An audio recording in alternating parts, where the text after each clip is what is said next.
Taser on a member of their own race relations panel. The incident, involving 63-year-old Judah Adunbi, has been referred to the police watchdog. Our Home Affairs correspondent Daniel Sanford told me more about what had happened. There is an 8-minute video to show exactly what happened, and that, I think, is why it's been referred so quickly to the Independent Police Complaints Commission, because there's very little argument about what happened. It's just a decision about whether the officer's behaviour was appropriate. What happens is that Judah Adunbi is just arriving home from walking his dog when two officers come up to him and accuse him of being somebody else, or ask him if he's somebody else, in fact somebody that the police are seeking. He refuses to give them his name, and an argument ensues that lasts for several minutes, in which he goes on refusing to give them his name. He then leaves and goes to enter his house, and what you've just seen there is the moment when, as he tries to enter his house, the police pull him back out. There's a struggle that lasts literally a second or two, and then the female police officer tasers him in the face. He's hit in the face by the taser barb, falls to the ground. There's then several more minutes while he's lying on the ground saying, "My ID's just over there, why don't you check who I am?" They don't check who he is. They arrest him for assaulting a police officer, and then their colleagues arrive and he's taken off to the police station. I think at some point he was treated in hospital as well. He says that he was humiliated by the whole incident, and Avon and Somerset Police, feeling that they can't comment very much on the incident because there's now an investigation, have voluntarily referred themselves to the Independent Police Complaints Commission to look at what happened. And this footage exists because it was on equipment worn by another police officer, or no, is it from, do we know where it's from? The footage that we've seen, which has been made available to the media, was filmed by a neighbour who happened to be passing, saw what happened, got out his phone and started filming what was happening. As I say, that's about 8.5 minutes, that footage. Avon and Somerset Police say that the two officers also have body-worn cameras on, but I don't think that's going to shed much more light on the incident. The neighbour starts filming just after the whole discussion begins, but there's no suggestion at that point that there's been any violence or anything at that point. What there is a vigorous discussion in which Mr. Adunbi doesn't want to give his name, feeling he doesn't have to give the police officers his name and doesn't want to give them his name, and you see the build up to when he tries to enter his property and when the police then manhandle him out of the property. At one point he kind of raises an arm to push one of the police officers away. But that's just about it. And what's embarrassing for the police is not only that he's 63 years old, but he is this long-standing member of their independent advisory group, which is a group that many police forces have to advise them on relations between different minority groups and the police. So essentially they have tasered in the face one of their own race relations advisors.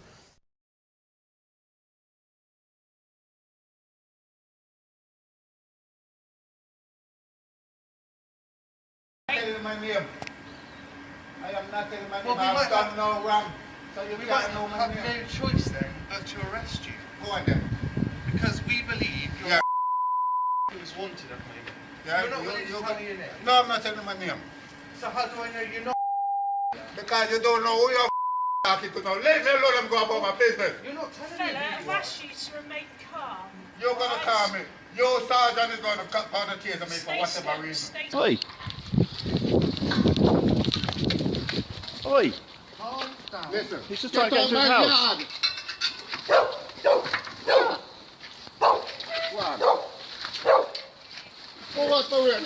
Leave him alone. Yeah, you just grabbed him. Taser! Oi! Alright, you've been tasered, okay? That was totally unnecessary. Alright? You're totally uncalled for and unnecessary. Completely. Okay, you're under arrest. And that's on video. He was trying to fight. He wasn't trying to fight, he was trying to get into his house, actually. And you started it. You made physical contact first, and it's on video. English police race relations in the UK took a bit of a step back last week when a 63-year-old black man that works with a group attempting to mend relations between minorities and the police was tasered in the face by them on video in Bristol, England. At the time of the incident, he was returning from walking his dog. Unlike what is the tradition for American police, the dog was not murdered. Judah Adunbi, a founding member of an independent advisory group working to improve relations between the police and Afro-Caribbean communities, was dragged through a gate into the street by 2 police officers and then tasered when he refused to give his name.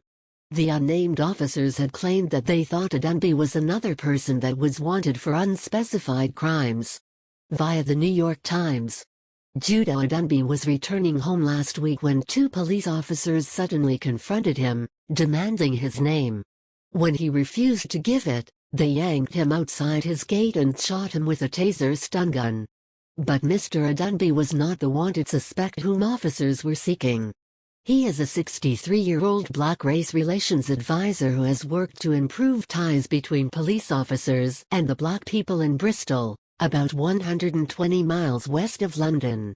Britain's police watchdog agency announced on Friday that it was opening an investigation into the episode, which was caught on video by a neighbor. The video, which spread rapidly on social media, reignited criticisms against the police over the use of force against blacks. According to race relations campaigners and data provided by the Home Office, black people are 3 times more likely to have a taser used against them than white people. The video showed officers telling Mr. Adunbi that they think he is wanted. "I'm not telling you. I've done no wrong," he replied. One officer said, "So I have no choice then but to arrest you. Leave me alone and let me go among my business," Mr. Adunbi said, trying to bat them away. As he tried to get to his home through a gate, the officers dragged him outside into the street and fired their stun gun. One of the officers later told the neighbor, Tom Cherry, "He was trying to fight us." Speaking to The Guardian about the episode, Mr. Adunbi, a founding member of an independent advisory group working to improve relations between the police and Afro-Caribbean community, said, "At first, you don't accuse someone of being someone else. You ask questions. The first thing they should have done is come to me in a polite manner. The way they approached me, they were accusing me. That is wrong." Describing the taser's impact, Mr. Adunbi said, "I heard this sound and felt something hit me below the lip. I collapsed on the ground. I was paralyzed. I couldn't speak or move and didn't have any strength in me. She then told me to get up. I knew if she fired again it would have killed me. They tried to lift me off the ground. They raised me up and leaned me up against a garage, but I started to slide down. It's a grace of God that I'm still alive. She has done a very terrible thing to me." Chief Superintendent Riley said that the community was going to have concerns and that police would really like to answer those. Sarah Ogilvie, policy officer at Liberty, a human rights advocacy group, told the media that incidents like this are deeply disturbing. "Warm words about working with communities mean nothing if officers aren't willing to practice what they preach. So, this would probably be the appropriate time to say # not Thenian. The reason you know this isn't fake news is because you just can't make this kinda shit up."